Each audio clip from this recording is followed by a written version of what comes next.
And we're live. Oh my god, I look pretty good for a dead bitch. Just kidding. Hi everyone. It's me, Lucian. I look horrible.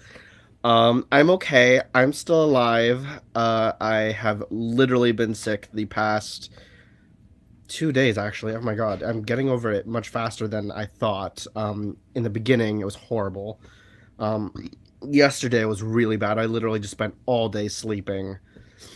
Um, but it's slowly getting better. I don't feel as warm anymore. I had a temperature of 100.7.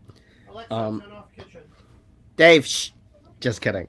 Sorry. But who's here? We have hi Skyberry, hi Auntie Mama, hi long hair skinny eyed toe, hi Opal, hi Katie. Okay, so let's get started. So today, I am starting a new. I'm just letting Dave pass by because he's blocking my light. Um, Hi, everybody. yes, get closer Hi, to me so I can get you Spitfire. sick. No, get over there. Oh gosh. Hi, Katie. Hi, Skyberry. Rude. Hi, long haired. How are you guys? Hi, Spitfire Cat. Jeremy. Oh, Okay, shush. bye now. So I decided to do another series on the side along with my Hoodoo Conjure series, and this series is going to be Lukumi Santeria. So let's get started, folks.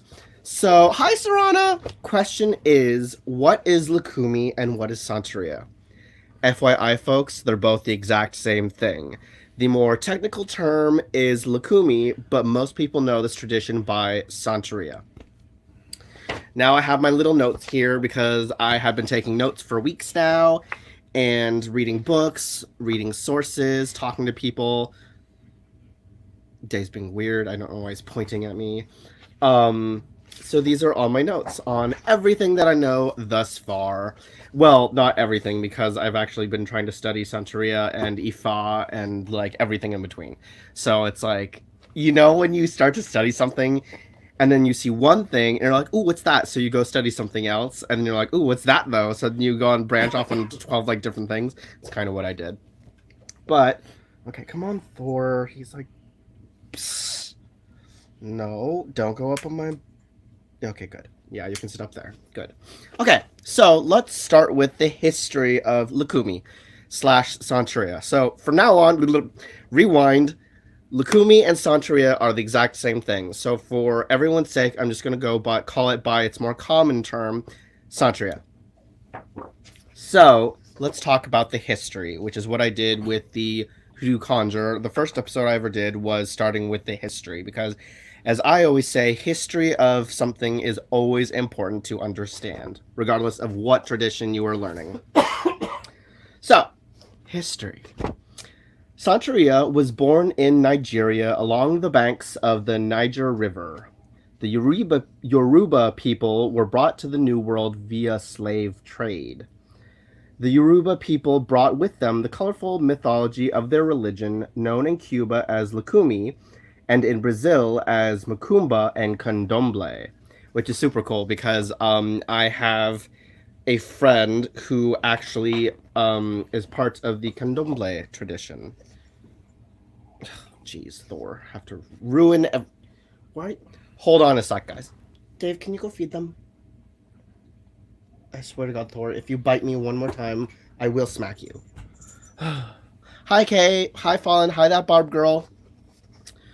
The Yoruba people originated in southwestern Nigeria. Yeah, can you go feed the cats? Because they're like. It's really your turn. So? Can you not see I'm in alive? They'll wait. No, Dave. It's always me. Oh, Dave. Yeah. I'm sick, Dave, though. You weren't too sick to go to the Botanica, to Savers, to get some shisha, and to smoke hookah. I don't want to hear you faking. No, I am still sick, though. Where was I? So, Dave, your ass is bumping into my computer. Hey, my ass is big. Okay, Dave, I'm going to continue now.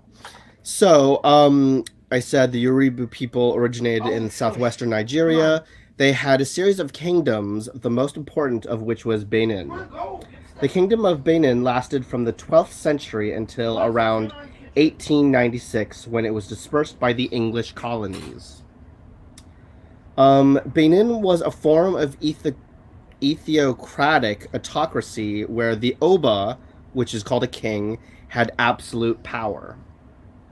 At the beginning of the 17th century, the Ewe people invaded the region of Dahomey and the neighboring kingdoms, forcing the Yoruba tribes to migrate to the Nigerian coast, where many were captured by slave traders and brought to the New World.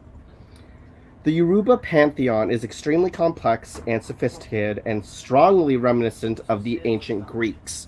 So I'm going to get a little bit more descriptive and go more in depth with the Orisha later on. But what I mean by that, it's very reminiscent of the Greeks. Pantheon, for example, if you take Oshun, Oshun is the Orisha of love. You can match her with Aphrodite, who is also the Greek goddess of love. Then we have Yemoya, who is the Orisha of the oceans. She can be paired with Poseidon. We have, or in my theory, Shango, who is the Orisha of fire, thunder, passion. He can be kind of somewhat parallel to possibly Apollo, who is the Greek god of the sun. You think heat, energy, fire, the sun, Shango married together. There you go. So yeah, a lot of... Oh, and then we have Ochusi, who can be parallel to Artemis, the Greek goddess of the hunt. Anyways. Did he just meow angrily at the cats? He did, Skyberry. Now where was I? Blah blah blah. Panther. Their deities are known as the Orisha, are believable and extraordinarily human in their behavior.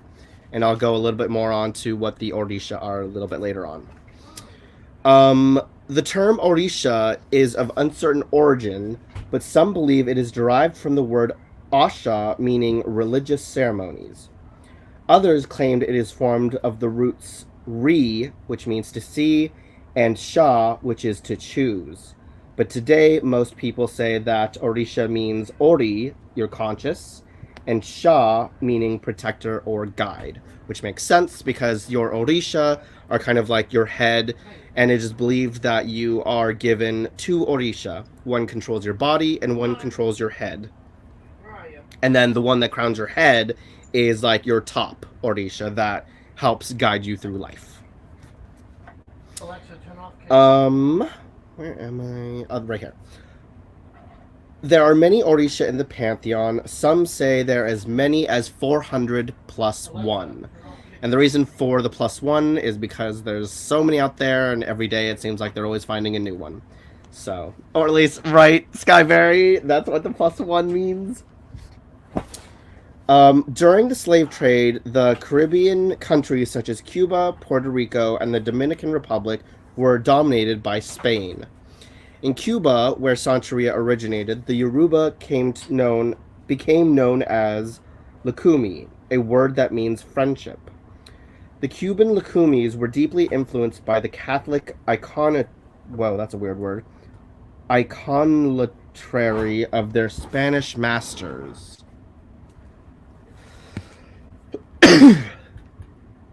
Hold on, I'm just waiting for Dave to pass by like a slug.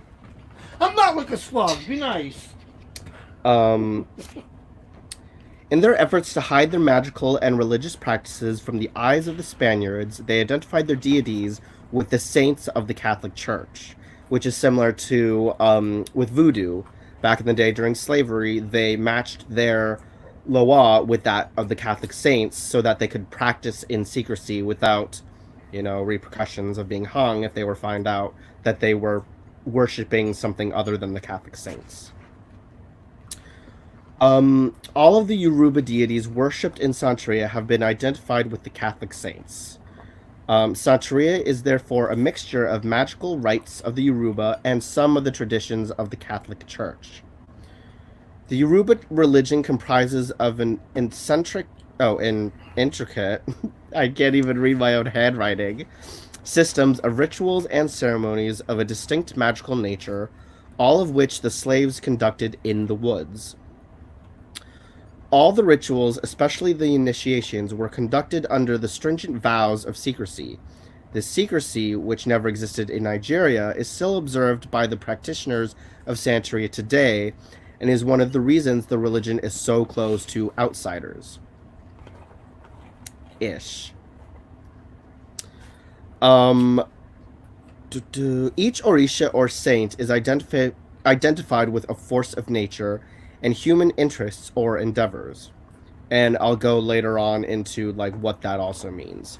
But what it technically kind of means is in Yoruba tradition, the Orishas are divided into two kinds of groups. We have the white Orisha or cool, and they have life-giving powers. So that means Obatala, Ozayan, Oko, Oshun, Yemoya. And then the darker Orishas, or hot, are the warrior Orisha, and they contain Shango, Ogun, and Oya, to name a few. Hi, Dana. Welcome. Wait, seeing double. Oh. Oh, no. Sorry. A pause for a minute. You guys had me, like, freaking out. No. This is the book, and then this is the cover. Like, the thing that pulls out, you know, that... Oh, jeez, where is it? It's empty. It's just the box.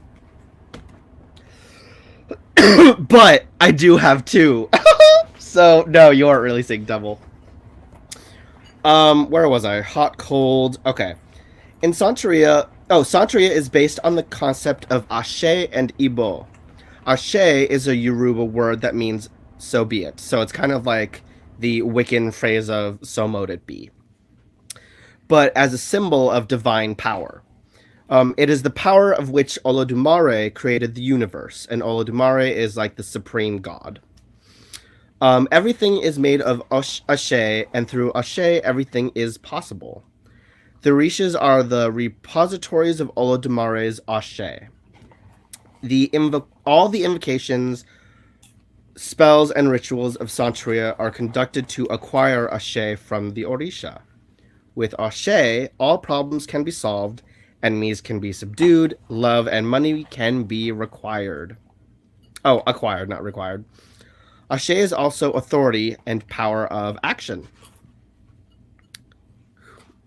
What? Someone hit the dislike. Oh, I know. There's some haters on here, but guess what? I just brushed them off because there's always going to be haters.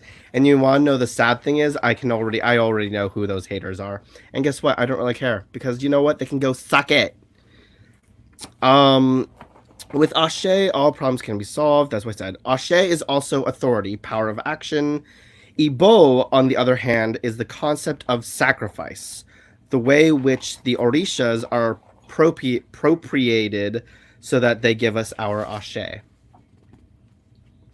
All rites and spells of Santeria are part of the Ibo concept. According to Yoruba, the universe is divided into two camps. One dominated by the Orisha, forces of good, and the other by the Ajogun, forces of evil. And some of these forces of evil include Iku, which is death, Orun, which is disease, Ofo... Oh, I put disease in there twice. Ofo is something else. Ikoba... Ekoba, right? Skyberry, I was saying that right? I don't know. Is paralysis. Epe is curse, and Ewon is prison. So, how many are there? 1, 2, 3, 4, 5, 6. 6 forces of evil. The Yoruba believe that the Ajogun must be appropriated so that they leave us in peace, and the Orishas must also be appropriated so that they remain in us and grant us our Ashe. With the Orishas' Ashe, the Ajogun can be safely vanquished, but this can only be accomplished through sacrifice, which I said earlier is called Ibo. But sacrifice doesn't always require like a sacrificial victim, which most people think, Blood is the essence of life, and it's not to be shed easily. So Ibo can also come in different forms. Ibo can be an offering of fruits, flowers, candles, or anything of the favorite foods of the Orisha. And these offerings are normally called adimus. Adimus. That sounds like... What's that? What's that Latin? It sounds like Latin. Adimus. Excuse me, guys. The larger offerings are usually given for the solutions of bigger problems. When blood is called for, great forces are invariable in play. Oh, invariable. Did I put the wrong word? Well, greater forces are in play, and often the life of a person is in danger or major undertaking is involved.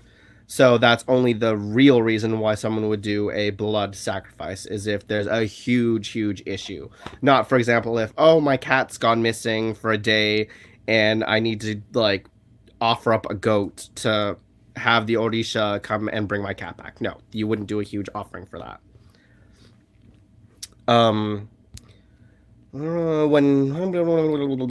Ibo are never offered indiscriminately or whimsically. The Orisha always determines the type of Ibo he or she requires to solve a specific problem. And this is done by usually a Santero a Santero ascertains what the Orisha wants by questioning him or her through Dilogun, which is a divination system using cowrie shells. Central to the practice of Santeria is ancestral worship. Similar to that of hoodoo. It's all about ancestral worship.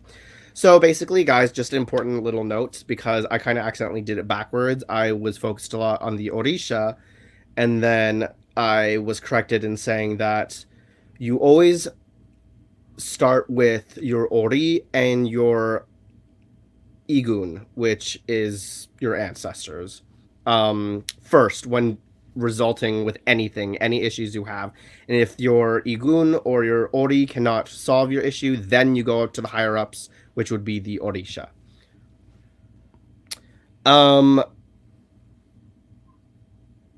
The dead in one's family, known collectively as Igun, must be fed periodically. At these times, water, coffee, bits of one food, flowers, a candle are placed on an altar by the door or on the bathroom floor for the Igun. Before every ceremony, the Igun must be honored because, according to the Santero, the dead come before the Orisha, as I had just said.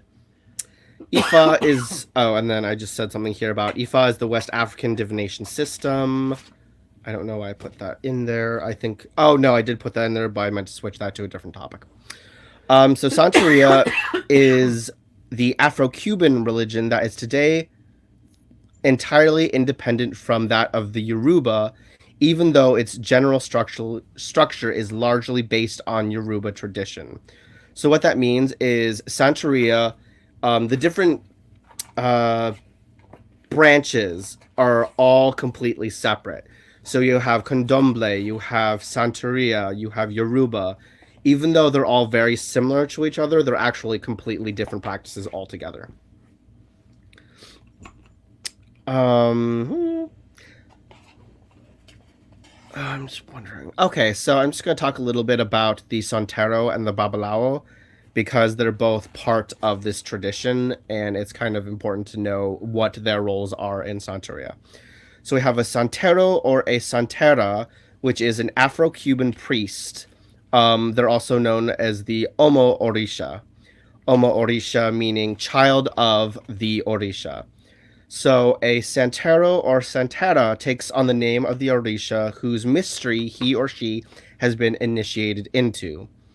For example, if there's a son or daughter of Oya, they become Omo Oya. If they are a son, daughter of Shango, then they become Omo Shango. So it's literally just taking Omo and then the name of the Orisha that you become the son or daughter to.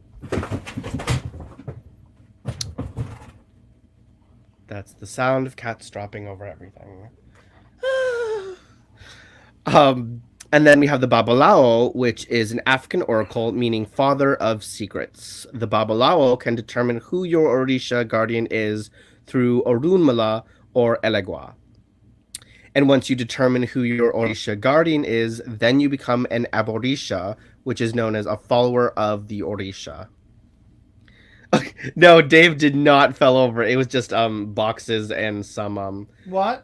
clothing What? that were stacked up over there.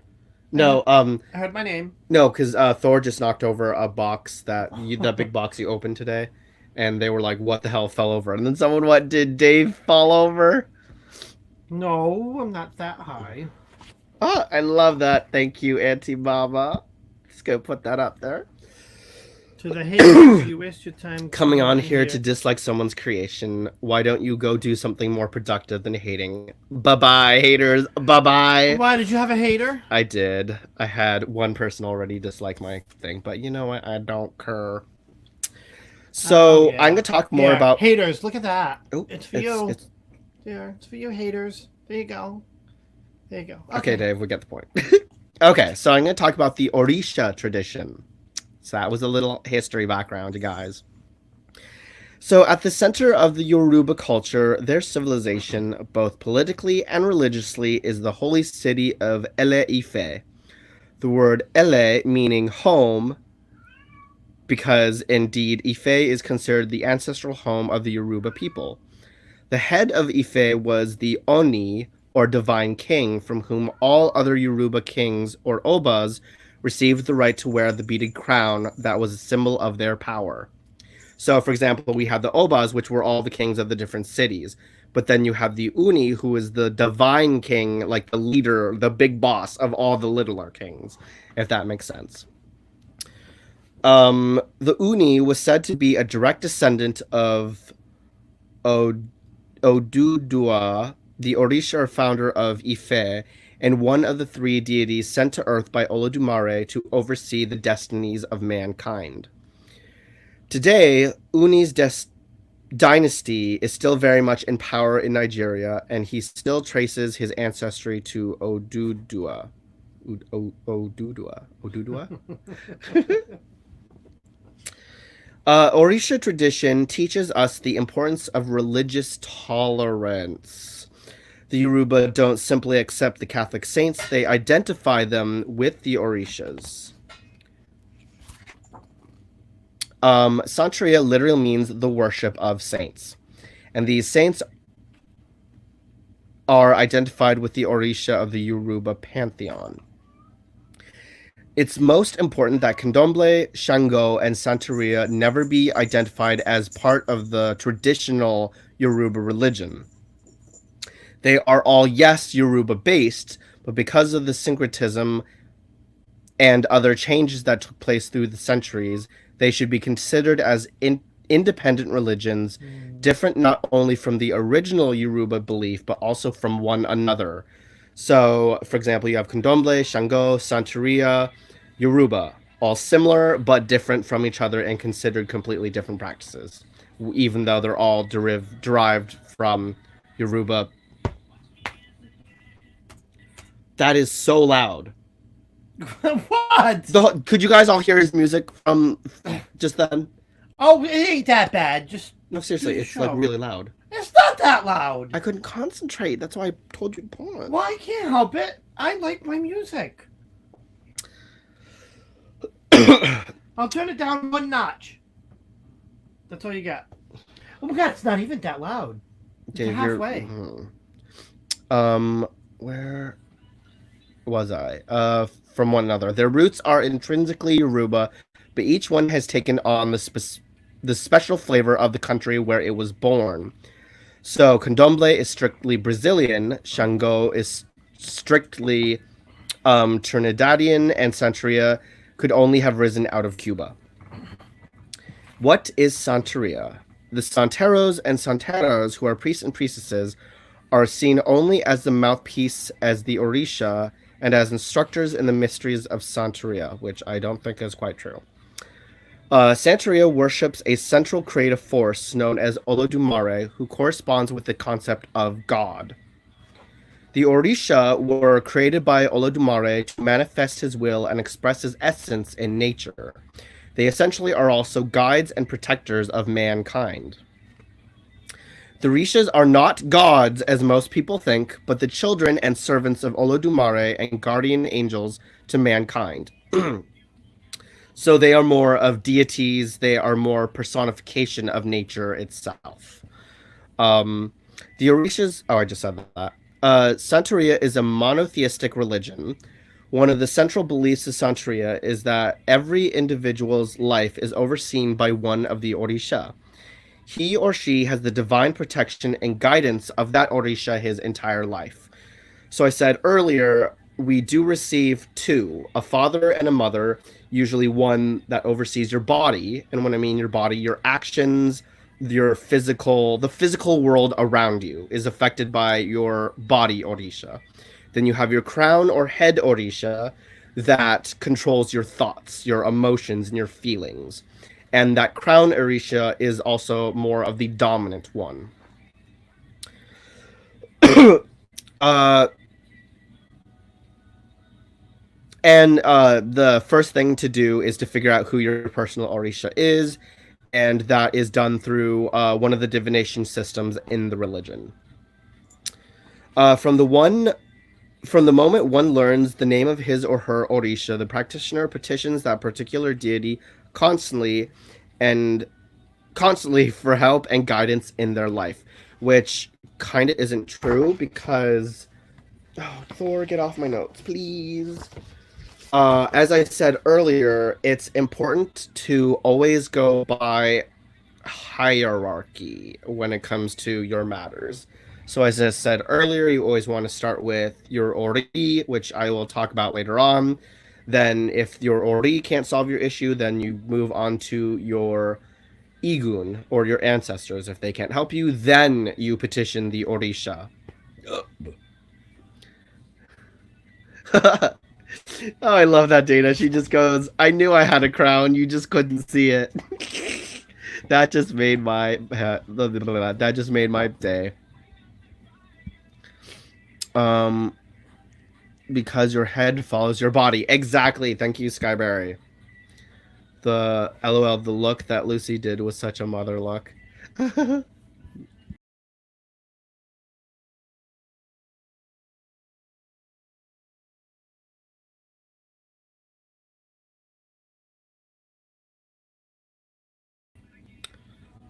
Well, that was awkward. Sorry, I completely just clicked out of that. Am I back, you guys?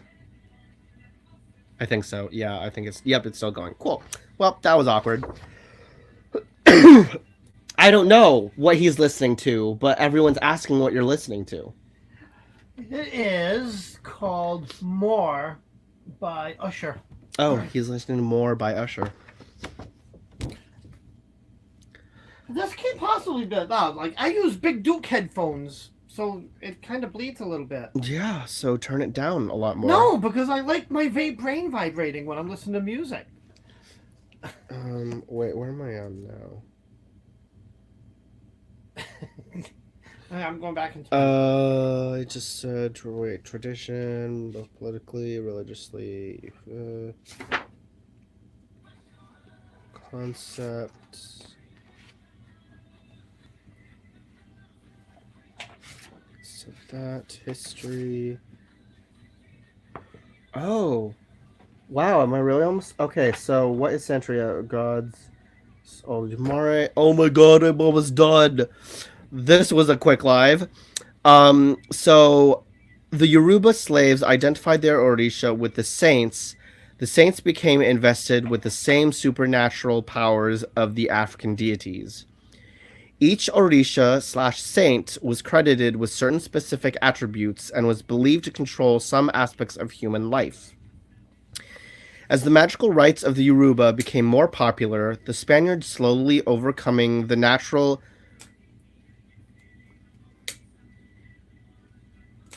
I don't know what word I typed there because that's not even English. Um, I don't know what that word is. Of African priests, they managed to learn most of their intricate legends and rites until they were allowed to participate in the big initiation ceremony known as asiento, meaning seat. The asiento is also known as hacer el santo, meaning to make the saint. In Nigeria, each city kingdom worshipped its own orisha, and the oba, or king, of each city often claims direct descent from that orisha. There were cases when an entire city kingdom was captured and its inhabitants brought to the Americas as slaves. In such case, the orisha who is worshipped by that city no longer exists in Nigeria. Oh, that's interesting. In the Yoruba religion, human beings never interact with or petition more than one orisha. But in Santeria religion, the Santero and their followers interact and petition with all of the orisha, not just the ones whose mysteries they were initiated into. And that's pretty much all I have for right now, you guys. So that is just going to be part 1. 30 minutes of the history.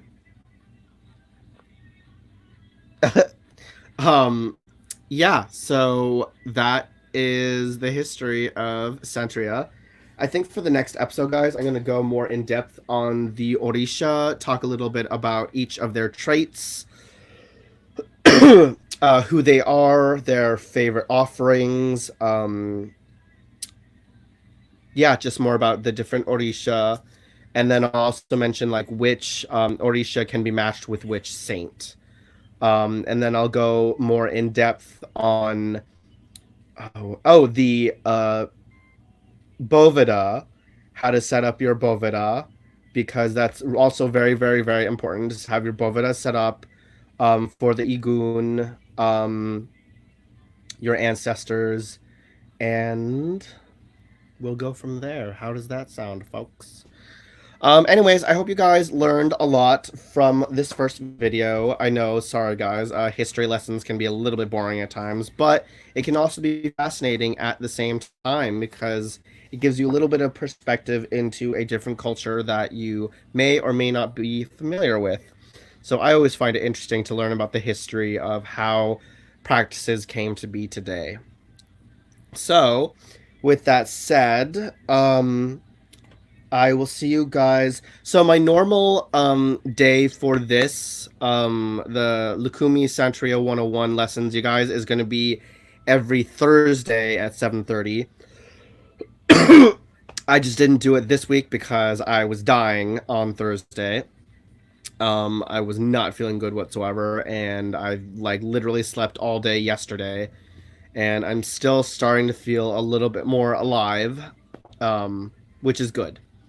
So, I'm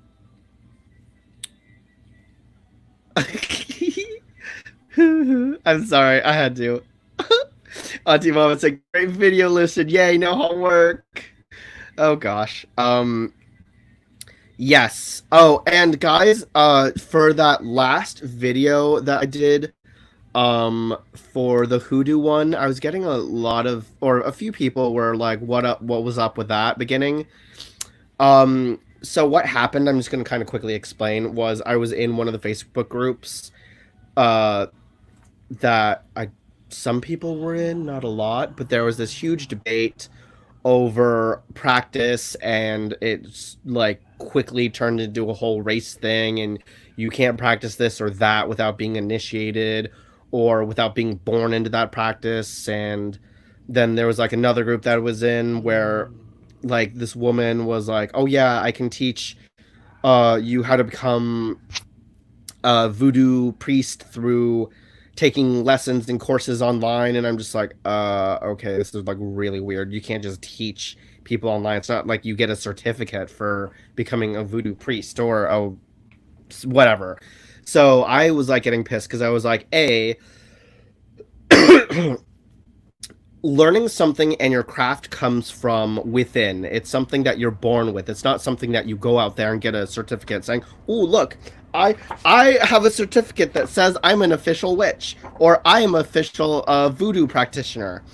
But that's just my belief. I think that You don't need to go to class to learn how to become what you already naturally are. Um, huh? Yes. I'm going to come in and because I have a little piece to say on that too. Yeah. And Because this is the perspective of a wizard. And I've talked about like being a wizard on my series. Hi, Uncle Badger. Um, Hi, Thomas. and it simply means wise one. Wizards seek knowledge. Now, we have to be careful that we're getting the proper knowledge. So, going to the internet to learn one's faith, it takes a little bit of extra care. But that goes without saying. The seeking of that knowledge. That is how we grow, and then we guide from within here, from within our faith, what our hearts are calling us to do. And Right. and I've even said multiple times to Lucian while he was trying to figure out which Orisha to work with. I says, stop and listen. Because they call to you, they talk to you. I'm with my deities. I'm at the point where it's almost like a sledgehammer over the head. I was sitting here, and recently, about a couple of weeks ago, both Apollo and Jesus both spoke out to me and says, "Hey, it's time to start working." I feel a huge, strong pull to Apollo. One, because now the days are getting longer, right? He's the god of the sun. Here in well, I don't know if where you are, if you have daylight savings time, but here where we are in Rhode Island, it's about to spring forward. So now we get later nights. It stays light later. So that all of that is when I start getting my pull towards Apollo, and then going into Ostera and Easter is when I start getting, the pull towards Jesus, which is more along the nostalgic, kind of, from my childhood, that pull, traditions. But all of this comes from in here. Yep. And if you just quiet your mind and feel from within here, you will hear your Orisha and any other deities that want to work with you. Because magic is just essentially energy, as I always say. It's energy that you manipulate to whatever you want it to be. That's it. And then on top of that, classes aren't necessarily a bad thing either. Like, No. for example, knowledge. It's all about knowledge. Like, knowledge is something that you don't have to pay for. I don't think so necessarily. See that's the But thing. at the same time, there's always knowledge out there. Yeah, it's difficult to understand what's the correct knowledge and what's not. So, for example, within the practice I'm studying now, I cannot tell you how many different websites I went to find one single answer, because there was like 50 different variations on one answer. And then I would ask someone that I knew that was in the practice, and I was like, okay, hey, I found these different informations on one question I had. What is the correct one? And then they'd be like, okay, so all those are incorrect. This is the correct one. So nothing wrong with learning knowledge, but But here's the thing. Let me ask you this. If doing something in a way that is slightly different than tradition is working for you because you're feeling it in here, does that make it wrong still? If you do something that's so wrong in a practice with an Orisha, they will let you know. I think that if the intent is there, we shouldn't really worry about, okay, we're using a red candle instead of a green candle or something like that. I really don't think it gets that granular. because when you think about it, a candle's just a freaking damn candle. It's a not conduit. necessarily what color. It's a candle's going to do whatever you want it to. Look, We just put the concept of, okay, this is the candle color and what it corresponds to. A candle was made just to light something, or to create light. create fire. We added that extraness to the candle, saying, okay, if you burn a green candle, that's for money. You burn a red candle, that's going to bring you love. If you burn a blue candle, that's going to bring about like health to you. So Yeah. Think of it this way, and I think of it like with my practice. When I honor and do offerings for Apollo. Well, if you go back into the ancient Greek days, you know how they did? They slaughtered animals, at the base of like Mount Olympus, or not even Olympus, it was another area. But anyways, when they would have this, they would slaughter an animal, then they would cook it, eat it, blah blah blah. I'm not going to do that on the altar in the middle of my living room. but even then, with Things that right change. there, that would have been back in the day an entire ceremony. Yes. Yeah, the whole process of it being part of your life. Oh, okay, we're going to sit down, slaughter the lamb, cook it, but use that as an offering to whatever deity you worship at the time. Eat it with a community to represent the support, Sure. and then you have leftovers. Yeah, but here's the thing. Over the years, we've kind of modified it to Think evolve. that you need 50,000 No, things. but I mean to evolve into what our lives are.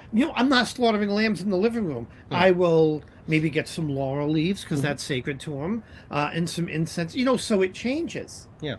But that doesn't make it wrong. That's kind of the point I was trying to make. It's things evolve. Yeah, with so our- they with evolve. faiths. Like offerings back in the day would have been slaughter a lamb, cook it, but today it's as simple as, oh, I'll just prick my little finger and on top of a bay laurel leaf and light a candle. Mm-hmm. But also, we also just need to remember that today's society, it's all about, if you've noticed, and this is not meant to be a bash against like different YouTubers out there, but a lot of the times we look at all these YouTubers in the magical practice, and they're all about like setting up these huge extravagant altars and a huge thing just for one tiny little spell. Oh yeah. And we forget that magic is basic, it's primitive. Yeah. That magic comes from within us. It's not about how many, you don't need 50,000 herbs and then you need like 12 statues on top of 6 glasses of water. Yeah. It's all these things to make a deity think that you're worthy. No, that's not how it works. Yeah, I've said because people have come to me, and said that they're so intimidated as new witches. They see these videos on YouTube or websites that say they need these elaborate, an altar for Wheel of the Year, an altar for your deities. And when I started my practice, I had one altar, and I had like 6 items on it: a wand, a shell to represent water, a little shot cup of salt to represent earth, a feather for air, a candle for fire. There's my elements.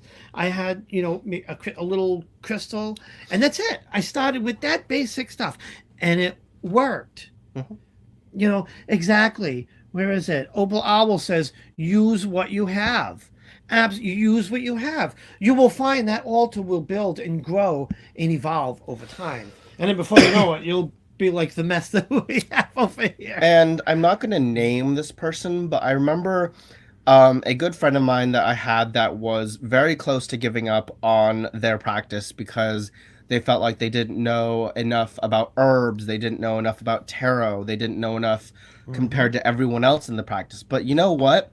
That shouldn't stop you guys, because it's not about how much you know in this practice. It's about what you make of what you know. Like I told this person, you know what? I've been doing tarot for a year now. I still look at the reference guide and the book because I don't know half of the minors. When I look at herbs, the reason why it seems like I know a lot about herbs is because I only really know all about the ones I use the most. I still have to use the damn book over here.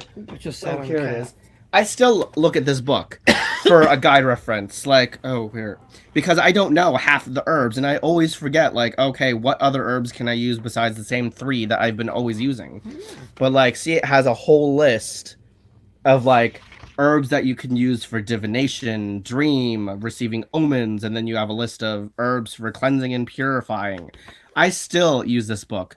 Does that make me any less than anyone else or more than anyone else? No. Like, there's No. nothing wrong with pulling out a book as a reference guide because you know what? That's all of us. We all still, Yes. if we could memorize every single herb and every single thing in the world, then you'd be a genius.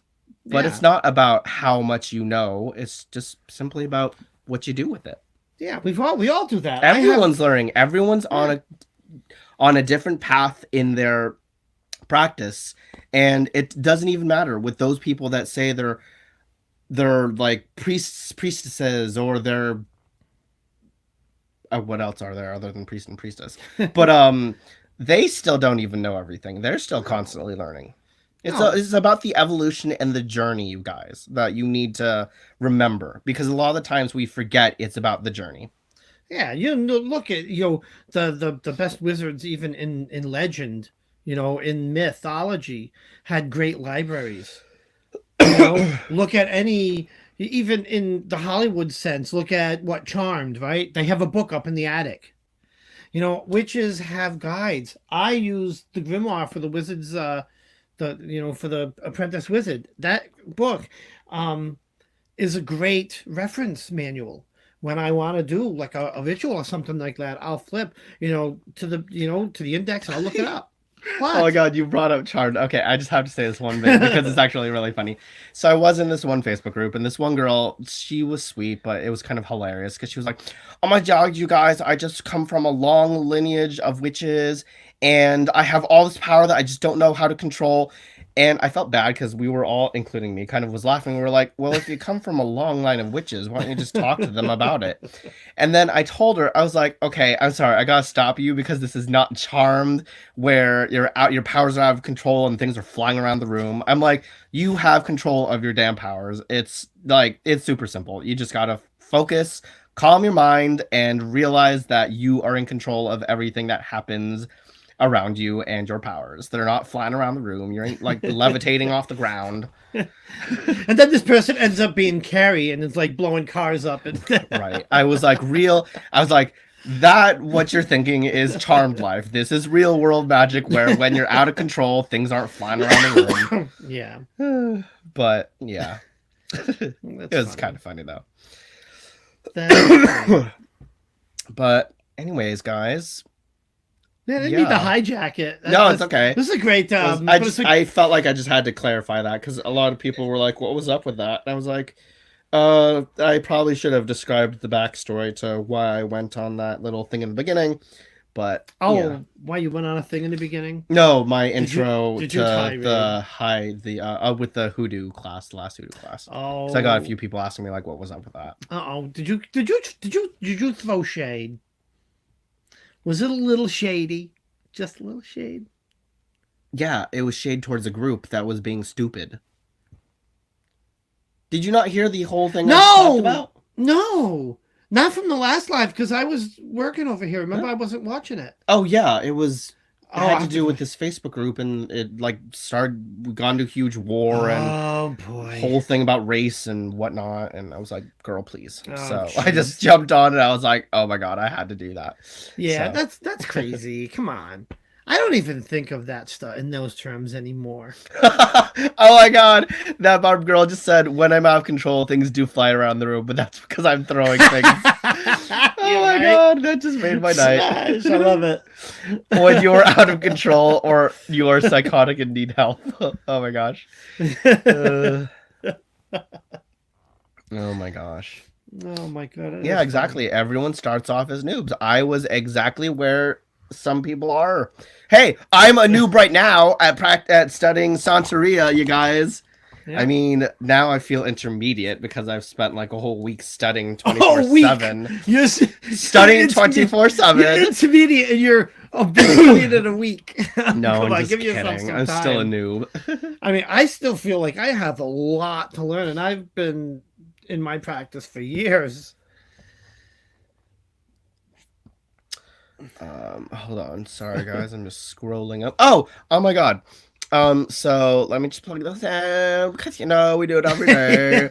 But don't forget to join our Facebook group, Crossed Paths. You guys can follow me on Instagram, Boneyard Gentleman, and you can follow Dave on Instagram, the underscore Wiz underscore one. Yeah. Hold on. Get rid of that. Go away. Yeah, exactly. Like Skyberry, she said, I have 7 altars, but that's because I have clients, but I start off with 1. I start off with 1 as well. He's got 9. No, I actually condensed. Now I only have 1, 2, 3, 4.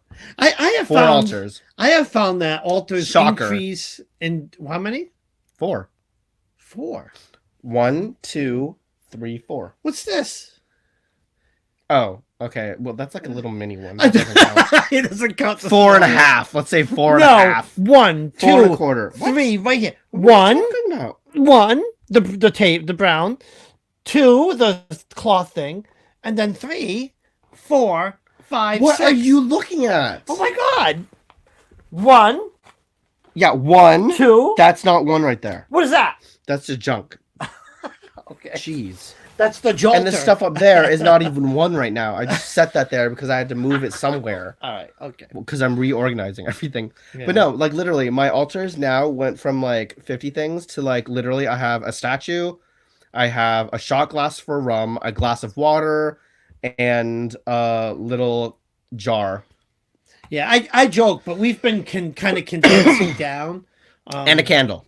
That's it. Because I just have my 1 altar and my crystal tower thing that's for my deities. And that's basically, I've got 1 altar with Apollo, Zeus, and Artemis, and an altar with Jesus, Persephone, and Bel and Samedi on it. Yeah. So all of my altars are literally just, I'm setting up my Boveda, which is super simple. It's literally 7 little tiny glasses of water, 1 big water, a cigar on top, incense holder in the front, 2 white candles, my spirit bottle. Thank you. I forgot the word. And a little thing of Florida water. That's it. On a white piece of cloth. And then I have my tiny little travel Elegua Ishu Afra. Sorry, I forgot who it was for a minute. Rude, sorry. Tiny little altar. I have Orunmila, and then I have my Oya, and then my bigger altar that consists of Elegua, Shango, and Obatala. So that's just one big altogether. Because it's, it's tiered. No, you've got to put what you feel that you need to work with. Yeah. And nothing wrong with that, Opal. Honestly, I wish I could be like you and just have 1 little altar. Yeah. It'd make life so much easier. Especially when it comes to cleaning. Because having to, oh god, now that I just added all those cups of water, that's going to be a nightmare trying to change the water out. Yeah. It's going to be a night when that means I'm going to have, 1, 2, 3, 4, 5, 6, 7, 8, 9, 10, 11, 12, 13, 14 cups of water to switch out in a few days. Uh-huh. The cats are going to knock them all over. Don't say that. It's going to happen. He's going to wake up wet one day. Or get wet.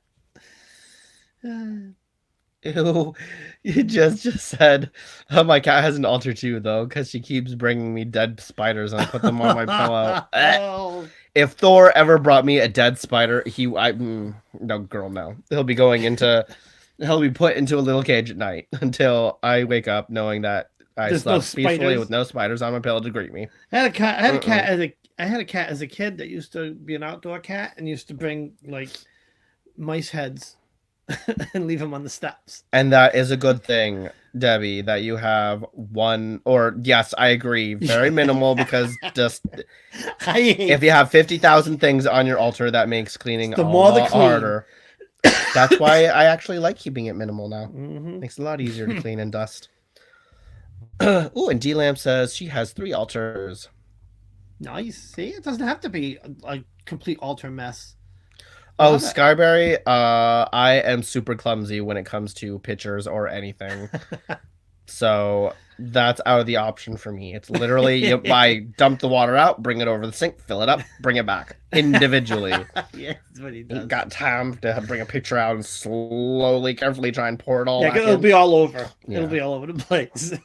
Yeah, Dave will be sitting here and then he'll hear me go, shit!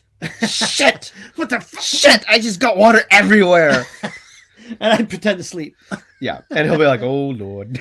Because if I get up, I'm stuck helping. Oh, yeah, dead spiders are much better than half-dead ones, because at least the half-dead ones aren't trying to climb up on top of your face. Oh, that's disgusting. I agree, Skyberry. Incense dust is horrible, because it gets everywhere. And it's hard to clean. I like incest dust, though. Incest dust? Inc- Incest dust? Did I say that? Ew! I gotta go watch the replay. Incense dust. Incense dust, not incest dust, because I don't like incest dust, girl. Incense dust. Oh my god. What the hell? I love spiders all over me. Ew. I can see him dumping all the water. Oh gosh, I don't like spiders at all. I like freak out in the bathroom when I see like a daddy long legs on top of the corner. Yeah, but wait a minute. And get in that shower till I've squashed that little bug. Seriously?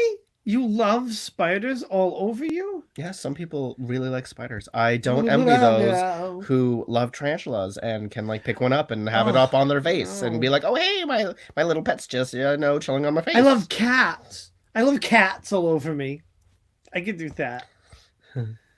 Oh, that explains Marge had tarantulas. Now that makes sense. Oh. People who love spiders usually have a tarantula as a pet. Oh man. Anyways, you guys, Sure. I'm going to head off because I gotta start taking my pills. Cause I'm starting to feel a little bit warm. Oh God, why do you feel warmer than me? Because I'm just hot. No, you're okay, but take your pills though. Yeah. Couple more anyways, adabaspafrins or whatever those things are. The ibuprofen. Oh, we said at the same time. Jinx. Oh, and we said that at the same time. Yeah, you're supposed to punch it. Oh, you dummy. Jinx. Oh, yes, you said at the same time. I am good. Isn't that so cute? Anyways, guys, so I will see you. Well, Monday Dave has his class, his Wizardry 101, and I will see you Tuesday for the Hoodoo 101, part 3, which is the laws of hoodoo. And then we will talk about the Orisha and the Igun and Boveda setup next time on Lukumi Santeria 101 part 2. I don't know what's coming up next, but I'll figure it out. I have it bookmarked in the thing. But I think the last class I kind of backed up a little bit and kind of was redundant. We won't do that this time. I know I'm hot. I'm gorgeous! What you talking about? Ooh, so hot. Especially when I like shave my shit. I am pretty hot for a bald guy. Look at that hotness. Bald is beautiful. Look at that. But so is long hair. Oh, I'm so aerodynamic. Look at I'm that. so hot!